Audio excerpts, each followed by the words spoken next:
안녕하세요. 라이프노트입니다. 오늘 제가 들고 온 주제는 왜 연봉 1억 고소득자들은 자기가 부자가 아니라고 느끼는 걸까? 한 단계 더 나아가서 왜 고소득자들은 돈을 더 밝히는 걸까? 아니죠. 어쩌면 돈을 더 밝힌다는 게 아니라 왜 고소득자들은 자기가 돈이 없다라고 늘 말을 하고 다니는 걸까라는 주제를 갖고 와봤습니다. 사실 이 부분은 지극히 개인적일 수도 있고 주관적일 수도 있지만 사실 제가 느껴본 부자들, 제가 만나본 부자들을 토대로 저도 얘기를 하고 생각을 꾸려본 겁니다. 저랑 의견이 다른 부분들이 있을 수가 있고, 공감을 해주시는 부분도 있을 텐데, 저랑 의견이 좀 다르더라도 너무 욕하지 마시고 재밌게 봐주셨으면 좋겠습니다.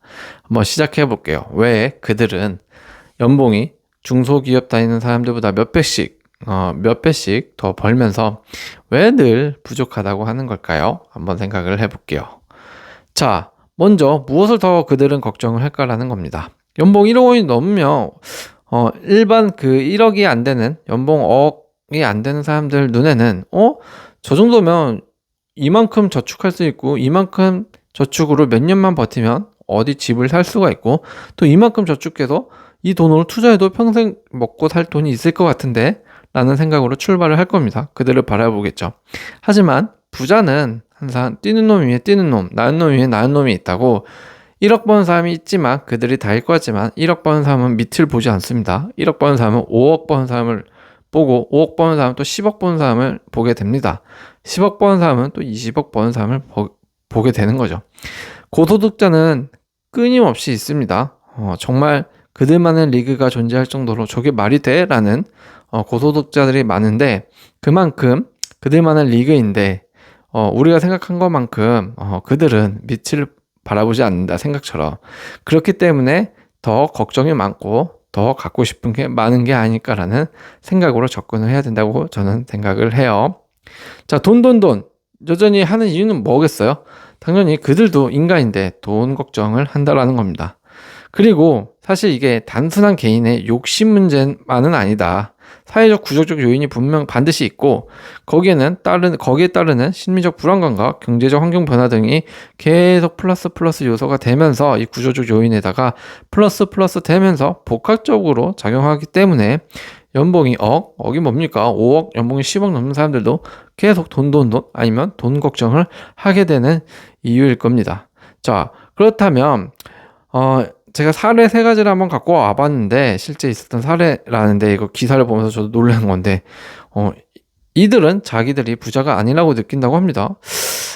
사례만 보더라도 사실 중소기업 다니는 사람들보다는 확실히 넉넉해 보이는데 제가 볼 땐 저기에서 저것만 좀 줄여도 좀 될 텐데 라는 생각이 드는데 그들은 역시 밑을 보지 않기 때문에 위만 바라보고 계속 가기 때문에 부족하다고 자기가 부자가 아니라고 느끼는 것 같습니다. 사례 첫 번째만 보더라도 연봉 1억입니다. 연봉 1억은 세금 떼고 나면은 연에 한 7천 정도 벌 겁니다. 그래서 연에 7천 버는 이 40세 A씨라는 분은 남들 보면 넉넉하다고 하지만 실수령액이 7천 연입니다. 연 단위. 연 7천을 벌다 보니까 저희는 굉장히 부자스럽잖아요. 벌써 부유하잖아요. 하지만 이들은 이것조차도 부족하다고 느끼나 봅니다. 일단 대출 원리금이 1,500에 사교육비 800, 자녀가 몇이라고는 안 나왔습니다. 근데 제가 봤을 때는 요 정도라면 한 명에서 두 명이 아닐까 다자녀 같지는 않습니다. 물론 요즘은 두 명도 다자녀라고 불리지만 어쨌든 셋 이상은 아닌 것 같아요. 한 명에서 두 명의 사교육비가 800만 원 들기 때문에 노후주민은커녕 적금도 못해요라는 말을 달고 산다고 하네요. 저는 사실 대출 원리금도 이게 이제 꼭 아파트 대출 원리금 하나만을 얘기하는 것 같지는 않습니다. 대출이 좀 여러 개가 있는 것 같은데 그래도 일반 서민보다는 많은 거죠. 이런 사람은 서민층은 아니에요. 서민보다 더 윗단계 계층이 맞는 것 같습니다. 사교육비도 800씩은 못 쓰죠. 사실 이렇게 돈 들 일이 있나라고 생각이 좀 드는데 어쨌든 굉장히 비싼 가회학, 굉장히 비싼 학교, 굉장히 비싼 그리고 학원을 다니는 게 아닌가. 여기에서만 좀 줄여도 전 남는 게 충분할 것 같은데요. 그쵸? 사실 두 번째만 보더라도 연소득 1억 2천 자영업자가 있다고 합니다.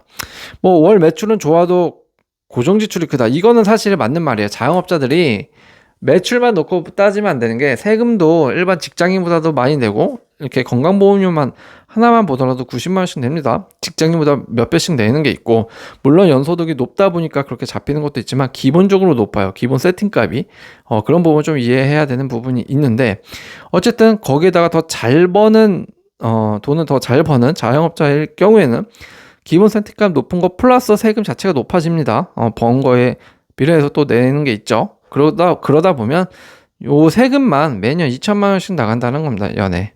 그러니까 여유가 없어요. 세금만 2천만 원이지 여기에 대출 원리금에 고정비, 뭐 인건비, 임대료, 뭐 플러스 집, 뭐 자녀 교육비 하면 돈이 안 남는다고 합니다. 그래도 연소득 1억 2천이면 좀 남지 않을까요? 사례 세 번째로는 요 딩크족 워킹맘 CC는 연봉의 합상 1억 5천입니다. 저는 이것도 좀 이해가 안 가는 게 일단 그냥 워킹맘이 아니라 딩크족이라는 거는 아이가 없다라는 거고 앞으로도 아이를 안 갖겠다라는 건데 합산해서 1억 5천이면 충분히 저축하고도 많이 행복하게 재밌게 살 것 같은데 그렇지도 않는다네요. 월세, 생활비, 보험료, 노후 준비 다 하면 여유도 없어요. 스트레스만 들어요. 결국 요 세 가지 사례만 놓고 보더라도 이들은 인간이고 이 인간은 불안감이라는 심리를 떨쳐내고 살 수 없는 동물인 것 같아요. 이런 심리 때문에 항상 불행을 자초하는 동물이다 라는 생각이 듭니다. 사실 이런 불행은 자신의 마음에서부터 우러나오는 건데 마음을 조금만 더 내려놓고 조금만 더 욕심을 내려놔도 사실 저는 괜찮다라고 좀 보여지거든요. 근데 이들은 역시나 연봉이 억이 넘으니까 연봉이 4천, 5천, 6천 버는 사람들은 그들의 생활을 뭐 보고 배울 것까지는 없지만 그들의 생활을 엿보려고 하지 않죠. 내가 연봉 1억인데 연봉 5천은 이걸 못하는데 내가 왜 그걸 신경 써? 나는 연봉 1억이기 때문에 연봉 2억이기 때문에 위에 지금 당장 윗사람들이 하는 걸 이걸 나는 따라 해야 돼 라는 시선이 좀 더 강한 것 같아요. 그렇기 때문에 이런 돈을 이렇게 버는데도 사실 계속적인 심리적 불안감이 자신을 괴롭히고 있다. 저는 이렇게 좀 보여집니다. 자, 그렇다면 고소득층들이 더 돈에 불안한 이유에 대해서 이야기를 하자면 한 5가지 정도 저는 되는 것 같은데요. 첫 번째, 상대적 빈곤감을 항상 느낀다라는 거예요. 고소득층은 돈을 많이 버는데도 나는 부자가 아니다. 58%입니다. 죄송합니다. 58.5%가 5%의 자산 10억 이상자한테 이렇게 해서 그 설문조사를 했더니 자신을 부자로 인식하지 않는다라고 58.5%가 자산 10억 이상자들이 대답을 했다고 합니다. 참 상대적 빈곤감을 제가 느끼네요. 10억 이상자들이 그쵸? 어쨌든 10억 이상자들이 자신을 부자로 인식하지 않으면 누가 부자냐라고 저는 물어보고 싶지만 어쨌든 그렇게 지금 상대적으로 느낀다라는 겁니다. 이유는 주변에 더 부자가 많다. 그리고 두 번째로는 자녀 교육과 노후 자금 부담이 계속 여전히 되고 있다는 겁니다. 그러니까 즉 이 비교가 우리 인간을 항상 불행하게 만드는 것 같아요. 주변에 나보다 더 부자가 많다는 이유로 자신이 부자가 아니다라고 느끼는 것은 굉장히 큰 모순이고 문제죠. 부자라는 건 어떻게 보면 좀 객관적일 필요가 있는데 결국 이 부자라는 기준은 객관적이지가 않다라는 거고 자녀 교육과 노후 자금이 부담이 된다라는 거는 이것 또한 자기가 갖고 있는 정확한 기준과 소신 안에서 자녀 교육을 하고 노후 자금을 떼놓고 계속 노력해서 모아가면 되는데 계속 쓰면서 자녀 교육 시키고 노후 자금을 모으려니 그게 안 되다 보니 부담이 된다라는 대답 같습니다. 두 번째로는 고정 지출이 계속 높다. 항상 돈 많은 사람들, 고소득자들이 나 남는 게 없어 라고 떠벌리고 다니는 이유 중에 하나가 요 고정 지출이 많이 들어간다는 말을 항상 달고 사죠. 많이 벌어도 더 많이 나가. 배보다 배꼽이 더 커. 이런 말을 더 많이 합니다. 그러니까 고소득층 상위 10%가 소비 지출 비율 약 55% 이상이 고정 지출이 높다고 해요. 그러니까 돈이 없다라고 하는 거죠. 그런데 주요 고정 지출 항목을 이렇게 보니까 보통 사교육비, 주택, 집 관련한 원리금, 그리고 보험료, 연금, 세금이죠. 요런 겁니다. 결국 자녀 교육비로 평균 500에서 2천만 원. 연에 쓰는 거지만 2천만 원은 정말 너무한 거 아닌가요? 무슨 해외에 있는 대학교 보내는 수준인데 학원을 갔다가 이렇게 쓴다는 게 정말 대단하네요. 그리고 주택 대출 원리금 150만 원에서 300만 원, 약 4억에서 5억 정도 빌리면 뭐 3%로 때렸을 때 한 200만 원이 나오니까 그 이상 5억, 6억, 6, 7억은 기본으로 빌리는 거네요. 대출값을. 그랬을 때 한 300만 원 이상이 나오는 것 같아요. 어쨌든 고소득층들은 수입이 많은 이 고소득층들은 이렇게 고정 지출 항목이 매우 높다라는 것에서 아마 공감을 하실지는 모르겠지만 이런 조사 결과가 나왔네요. 가계금융복지조사에서 뭐 24년 기준이긴 하지만 그만큼 고소득층들은 지금 계속 고정지출 항목으로 많은 비율 약 55% 이상을 여기에다가 쏟아붓고 있어서 돈이 없다라고 한다라는 겁니다. 세 번째로는 경제적 불확실성과 미래 불안인데요. 연봉 1억 이상 응답자 72%가 노후 자금에 대한 불안을 느낀다고 응답을 했습니다. 참 이것도 그 밑에 이제 지금 현재 중소기업을 다니고 있는 연봉 억이 안 되는 사람들 입장에서 본다면 매우 조금 이해가 안 가는 부분이라고 생각을 합니다.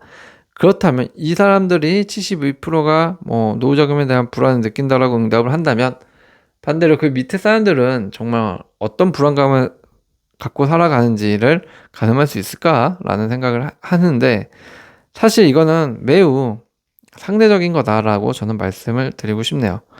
어떤 부자는 자기가 연봉 1억만 갖고 연봉 1억씩만 벌어도 부자라고 느끼는 사람도 분명히 있겠죠.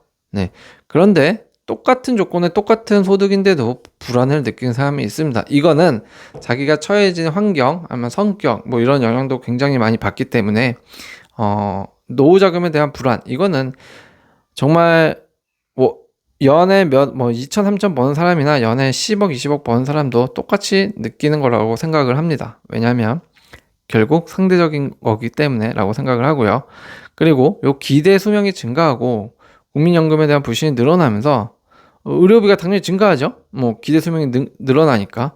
그래서 이런 이유들이 하나로 좀 손꼽힌다고 합니다.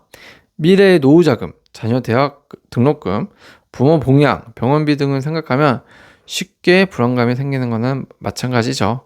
그러니까 사실 인간이라면 이런 불안에 대해서는 항상 늘 생각하고 죽을 때까지 생각하면서 살아가는 게 맞는 것 같아요.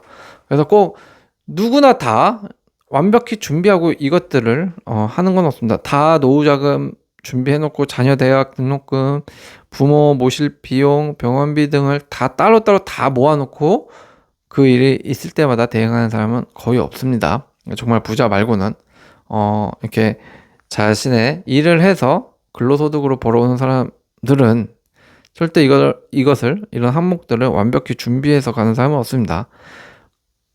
웬만하면 준비하려고 노력을 하는 것 뿐이지 그때그때 상황에 맞춰서 자금을 융통하고 부족할 땐 좀 더 빌릴 때도 있고 대출을 이용하든 지인한테 빌리든 가족한테 빌리든 그럴 때도 있고요. 아니면 내가 모아둔 자금이 다행히 잘 돼서 뭐 등록금을 그냥 대출 없이 등록을 보내줄 수도 있고요. 갑작스러운 큰 병이 와도 돈을 잘 모아놔서 병원비 등을 사용할 수도 있고요. 이거는 다 다른 거기 때문에 꼭 고소득층들이 더 불안할까라는 생각도 해보게 됩니다. 네 번째로는 인플레이션과 자산 격차가 확대되기 때문인데요. 이거는 뭐 최근 10년간 실질 소득 증가율이 2%라고 해요. 그런데 부동산, 특히 부동산 주식은 가격 상승률이 6%에 10%에 달한다. 이거는 뭐 사실 기사만 보더라도 알고 있는 내용이죠. 그러니까 물건값은 10년 동안 2% 오르는데 자산 가격은 10% 이상씩 오르니까 따라가지 못하니까 올라도 오른 것 같지가 않다. 이거는 사실 연봉 1억이 안 되고 뭐 중소기업을 다니는 일반 직장인들도 느끼는 겁니다. 똑같이 느끼는 거지만 그것을 느끼는 이제 그런 사람들보다 일반적인 서민층들보다 이제 고소득자들은 인플레이션과 자산 격차가 확대될 때 더 그것을 크게 느끼는 것 같아요. 그래서 소득보다 자산의 부의 격차가 훨씬 더 커지고 있는 상황을 인식하고 있는 거죠. 그런데 그 정도가 조금 더 고소득층들이 돈을 더 많이 버는 고소득자들이 조금 그런 것을 느끼는 경우가 더 많다. 연봉 1억이 있어도 뭐 집값이 수십억이잖아요. 지금 현재 자산 형성이 미흡하면 뭐 중상층보다 더 불안한 심리를 느끼게 된대요. 그래서 이래서 버는 돈으로 부자가 될 수는 없다라는 인식이 우리 사회에 깔려 있죠. 이미 지금 각종 뉴스와 벼락거지라는 단어부터 시작을 해서 부동산 집값 급등하는 거, 그리고 뭐 인터넷이나 유튜브나 이런 데서 각종 부자들이 성공한 사례들을 보여주는 걸 보면 항상 돈으로 일을 해서 돈으로 부자가 된 사람은 한 명도 없습니다. 다들 이런 자산을 사서 부자가 된 경우 케이스만 보여줬기 때문에 이런 인식이 지금 널리 퍼져 있고, 실제로도 그 격차는 각종 통계로 확인되고 있어서 알 수 있습니다. 때문에 이런 인플레이션과 자산격차 확대에 대한 느낌은 일반 서민들보다도 고소득층들이 조금 더 심각하게 받아들이고 있다라고 생각이 되네요. 다섯 번째로는 정책성 불안과 자해 압박인데, 이건 심리적인 이유죠. 서울대 심리학과 연구에 따르면 뭐 22년 자료이긴 하지만 진짜 이에 대한 심리 연구를 했다고 해요. 서울대에서. 고소득층일수록 자기 효능감은 높지만 동시에 불안, 성취적 강박, 경제적 불안정성에 대한 민감도도 굉장히 높다고 분석이 되어 있다고 합니다.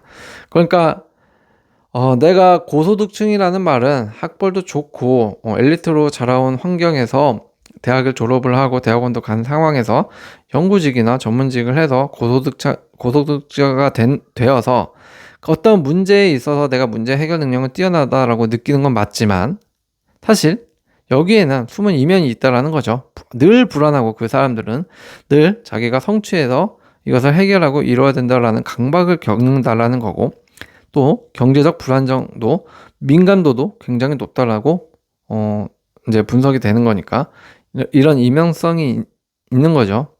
이 정도 벌고도 이 삶이면 난 뭘까라는 생각이 들기도 한다고 합니다. 사회적으로 기대되는 성공의 기준을 스스로 더 엄격하게 적용을 한다고 해요. 그러니까 이게 실제로 심리적인 요인들에 의해서 나타나는 인간 심리 연구라고 해요. 때문에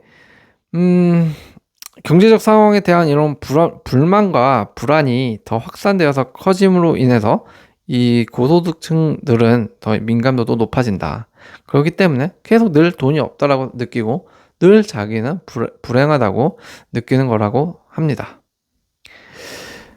결론적으로 이거는 제 개인적인 생각이지만 제가 바라본 부자라고 해야 될까요? 아니죠. 사실 부자하고 고소득층은 좀 다른데, 부자는 이미 많은 것을 갖추고 있는 거고 고소득층들은 그 갖추기 위해서 지금 소득이 높아진 상황이라고 저는 말씀을 드리고 싶어요. 결론적으로 저는 가장 큰 이유는 요거라고 생각을 합니다. 뭐 제 지극히 개인적인 생각이지만 그들은 자기 만족을 모르기 때문에 고소득자들은 자기 만족을 좀 할 줄 알아야 된다라는 겁니다. 우리가 강남 하니까 강남 지역을 예로 한번 들어볼게요.